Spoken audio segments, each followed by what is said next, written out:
اعوذ باللہ من الشیطان الرجیم بسم اللہ الرحمن الرحیم واتخذ قوم موسیٰ من بعدہ من حلیہم عجلا جسدا لہ خوار، اور بنا لیا موسیٰ کی قوم نے ان کے بعد، حضرت موسیٰ علیہ السلام جب چلے گئے کوہ طور پر تو پیچھے یہ ایک فتنہ اٹھا ہے سامری، یہ سامری جو ہے اس نے فتنہ اٹھایا، اور جو کچھ ان لوگوں کے پاس، اسرائیلیوں کے پاس جو ان قبطیوں کے زیورات بہت سے رکھے ہوئے تھے امانتاً، وہ بھی جانتے تھے کہ یہ قوم، یہ چونکہ ابراہیم کی نسل میں سے ہیں تو یہ امانت دار ہیں، جب یہ وہاں سے چلے تو وہ سارے جو ہیں وہ زیورات بھی وہ لے کر آ گئے تھے اپنے دشمنوں کے، ان زیورات کو لے کر اس نے گلایا، آگ میں تبایا، گلایا، اور اس سے ایک بچھڑے کی شکل بنائی، اور کچھ ایسی کاریگری رکھی کہ اس میں سے ہوا جب گزرتی تھی ایسے سوراخ رکھ دیے کہ اس میں سے ایسی آواز آتی تھی جیسے کہ بچھڑا جو ہے وہ بول رہا ہے،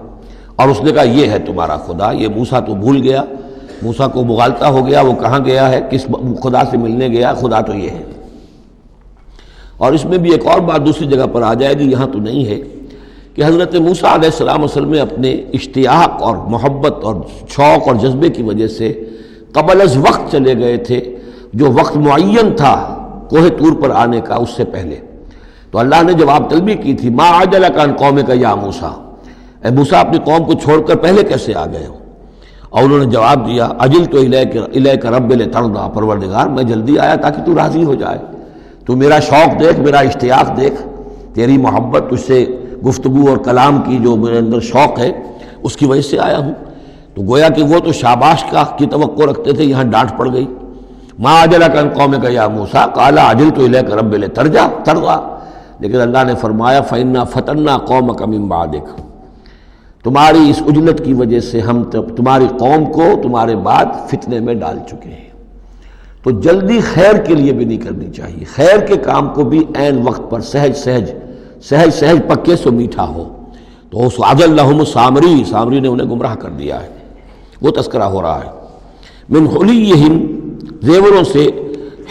عجلا جسدا، ایک بدن سا بنایا بچھڑے کا سا، لہو خوار، جس میں گائے کی سی آواز آتی تھی۔ الم یروا انہ لا یکلمہم، کیا انہوں نے یہ نہیں غور کیا کہ وہ نہ ان سے بات کر سکتا ہے، وہ گدھے کی سی یا گھوڑے کی سی یا بچھڑے کی سی آواز سے تو کوئی بات نہیں بنتی، ولا یہدیہم سبیلا، نہ انہیں وہ کوئی راستہ بتا سکتا ہے۔ اتخذوہ وکانوا ظالمین، انہوں نے اسی کی عبادت شروع کر دی، اسے معبود بنا لیا، اور وہ تھے بہت ظالم۔ ولما سقط فی ایدیہم ورأوا انہم قد ضلوا، اور جب ان کے ہاتھوں کے طوطے اڑ گئے، پچھتاوا ہوا، یعنی ان میں سے بھی گویا کہ 3 حصوں میں قوم تقسیم ہو گئی۔ ایک قوم، بڑا حصہ قوم کا وہ رہا جو اس گناہ میں شریک نہیں ہوا، ایک حصہ وہ تھا کہ جو کچھ دیر کے لیے شریک رہا لیکن فوراً ہوش میں آ گیا بعد میں، تیسرا حصہ وہ تھا جو حضرت موسیٰ علیہ السلام کی واپسی تک اس پر اڑا رہا، جازم رہا۔ تو یہاں اس درمیانی طبقے کا ذکر ہو رہا ہے، وَلَمَّا سُقِطَ فِي أَيْدِيهِمْ وَرَأَوْا أَنَّهُمْ ضَلُّوا، جب ان کے ہاتھوں کے طوطے اڑ گئے، ان کے پچھتاوا طاری ہوا، اور انہوں نے سوچا ہم تو گمراہ ہو گئے، یہ ہم کیا کر بیٹھے۔ قَالُوا لَئِن لَّمْ يَرْحَمْنَا رَبُّنَا، انہوں نے کہا کہ اگر ہمارے رب نے ہم پر رحم نہ فرمایا، وَيَغْفِرْ لَنَا، اور اگر ہمیں بخش نہ دیا، لَنَكُونَنَّ مِنَ الْخَاسِرِينَ، تو ہم تو ہو جائیں گے بہت خسارے والوں میں سے۔ وَلَمَّا رَجَعَ مُوسَىٰ إِلَىٰ قَوْمِهِ غَضْبَانَ أَسِفًا، تو جب موسیٰ لوٹے اپنی قوم کے پاس، غضبان اسفا، غضبان یہ فعلان کے وزن پر، رحمان کے وزن پر، نہایت غضبناک۔ حضرت موسیٰ علیہ السلام کا مزاج بھی جلالی تھا، پھر یہ کہ اتنی بڑی گمراہی، اور یہ اللہ تعالیٰ نے کوہ طور ہی پر بتا دیا تھا کہ تمہاری قوم پیچھے فتنے میں پڑ چکی ہے اور وہ گمراہ ہو چکی ہے۔ فَإِنَّا فَتَنَّا قَوْمَكَ مِن بَعْدِكَ وَأَضَلَّهُ السَّامِرِي، تو وہاں سے آئے ہی ہیں تو غضبناک تھے، غضبان اسفا، نہایت افسوس میں بھی اور سخت غضبناک۔ قال بئس ما خلفتمونی من بعدی، یہ خطاب حضرت ہارون سے بھی ہو سکتا ہے اور اپنی پوری قوم سے بھی ہو سکتا ہے۔ بری ہے میری نیابت جو تم نے کی ہے میرے بعد، عاجلتم امر ربکم، تم نے اپنے رب کے معاملے کے اندر جلدی کی، میرا انتظار کرتے، اگر اس نے کچھ بنا ہی دیا تھا، کوئی شوبدہ دکھایا تھا، میرے آنے تک انتظار کر لیتے، میں تمہیں بتاتا اس کی حقیقت کیا ہے۔ وَأَلْقَى الْأَلْوَاحَ، اور انہوں نے وہ جو تختیاں لے کر آئے تھے کوہ طور سے تورات والی، وہ تو ایک طرف ڈال دیں۔ وَأَخَذَ بِرَأْسِ أَخِيهِ يَجُرُّهُ إِلَيْهِ، اور غضبناک ہو کر اپنے بھائی حضرت ہارون علیہ السلام کے سر کے بال پکڑ لیے اور اپنی طرف کھینچا غصے میں، یہ تم نے کیا کیا، میرے پیچھے یہ میں تمہیں خلیفہ بنا کر گیا تھا۔ قال ابن امہ، انہوں نے کہا اے میرے ماں جائے، اے میرے ماں کے بیٹے، ان القوم استضعفونی، قوم نے مجھے دبا لیا تھا، مجھے بے بس کر دیا تھا، وقادوا یقتلوننی، اور وہ تو میرے قتل پر آمادہ ہو گئے تھے، میں نے انہیں روکا، میں نے منع کیا، لیکن وہ اس درجے اس معاملے کے اندر آگے بڑھ گئے تھے، قادوا یقتلوننی، وہ تو مجھے قتل کرنے پر آمادہ تھے، فلا تشمت بی الاعداء، تو دیکھیں اب مجھ پر آپ دشمنوں کو ہنسنے کا موقع نہ دیں۔ ایک تو آپ کے پیچھے انہوں نے مجھے دبایا، میری توہین کی، مجھے قتل کرنے تک پر آمادہ ہو گئے، اب وہ دیکھیں گے کہ موسیٰ بھی آئے ہیں تو میرے بال آپ پکڑ کر کھینچ رہے ہیں اور میری توہین کر رہے ہیں، تو اس پر تو دشمن اور ہنسے گا۔ فلا تشمت بی الاعداء، شماتت اعداء یہ ہمارے ہاں پھر اردو زبان میں محاورہ ہے، ولا تجعلنی مع القوم الظالمین، اور مجھے ان ظالموں کے ساتھ نہ کر دیجئے، میں ان کے ساتھ نہیں ہوں، نہ میں نے ان کے ساتھ اتفاق کیا ہے، میں روکتا رہا، منع کرتا رہا۔ قال رب اغفر لی ولأخی،